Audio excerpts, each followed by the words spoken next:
মেঘনায় cargo জাহাজ থেকে 7 জনের মরদেহ উদ্ধার। চাঁদপুরের মেঘনা নদীতে নোঙর করে থাকা আল বাখেরা নামক জাহাজ থেকে 7 জনের মরদেহ উদ্ধার করা হয়েছে। এছাড়া গুরুতর আহত একজনকে উন্নত চিকিৎসার জন্য ঢাকায় রেফার করা হয়েছে।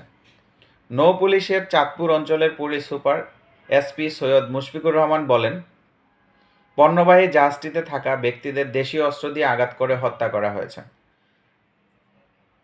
5 জনকে মৃত এবং 3 জনকে আহত অবস্থায় উদ্ধার করা হয়। হাসপাতালে নেয়ার পথে আরও 2 জন মারা যায়।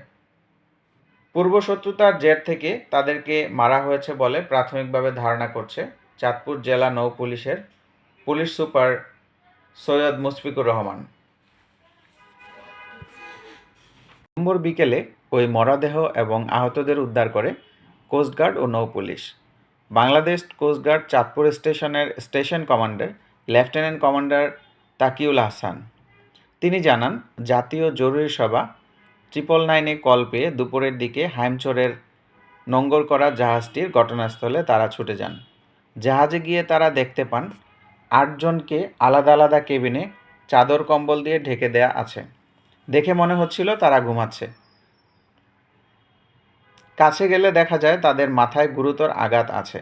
জাহাজে 7 খুনের ঘটনাকে ডাকাতি হিসেবে দেখছে না পুলিশ। ব্যক্তিদের সঙ্গে থাকা মোবাইল ফোন এবং মানিব্যাগ সারসহ কোনো কিছু খোয়া না যাওয়া হয় এই রহস্য তৈরি হয়েছে। কেন এই হত্যাকাণ্ড ঘটিয়েছে সে রহস্য প্রাথমিকভাবে এখনও ভেদ করা যায়নি। প্রাথমিকভাবে ডাকাতির কথা বলা হলেও সেখান থেকে কিছু লুট হয়েছে কিনা তা নিশ্চিত করতে পারেনি কেউ। জাহাজের মালিক পক্ষ ঘটনার কারণ উদ্ঘাটন সহ দোষীদের দৃষ্টান্তমূলক শাস্তির দাবি করেছে। পুলিশ সূত্র বলছে, রোববার রাতে জাহাজটি নোঙর করা অবস্থায় এই ঘটনা ঘটে। দুর্বৃত্তরা জাহাজে থাকা 8 জনকে ধারালো অস্ত্র দিয়ে কুপিয়ে জখম করে। এতে সেখানেই 5 জন মারা যান।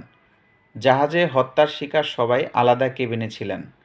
সেখানেই তাদের মেরে ফেলা হয়। আহতরা হলেন জাহাজের মাস্টার কিবরিয়া, ইঞ্জিন চালক সালাউদ্দিন, সুকানি আমিনুল মুন্সি, গ্রিজার সজিবুল, আজিজুল ও সাজেদুল ইসলাম।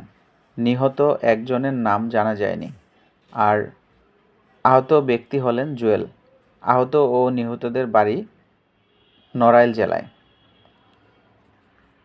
অপরাধ বিশ্লেষকরা বলছেন, এসব হত্যাকাণ্ডের পেছনে রয়েছে সামাজিক অস্থিরতা, রাজনৈতিক বিরোধ, আর্থিক টানাপোড়েনের সঙ্গে রয়েছে হতাশা, পূর্বশত্রুতা, ব্যক্তিগত ও রাজনৈতিক ক্ষোভের বহিঃপ্রকাশ। পাশাপাশি পেশাগত অপরাধীদের তৎপরতা বেড়ে যাওয়ায় আইনশৃঙ্খলা পরিস্থিতির অবনতি ঘটেছে। এর সঙ্গে যুক্ত হয়েছে অভ্যন্তরীণ সংকটে পড়া পুলিশের কাজের ধীরগতি।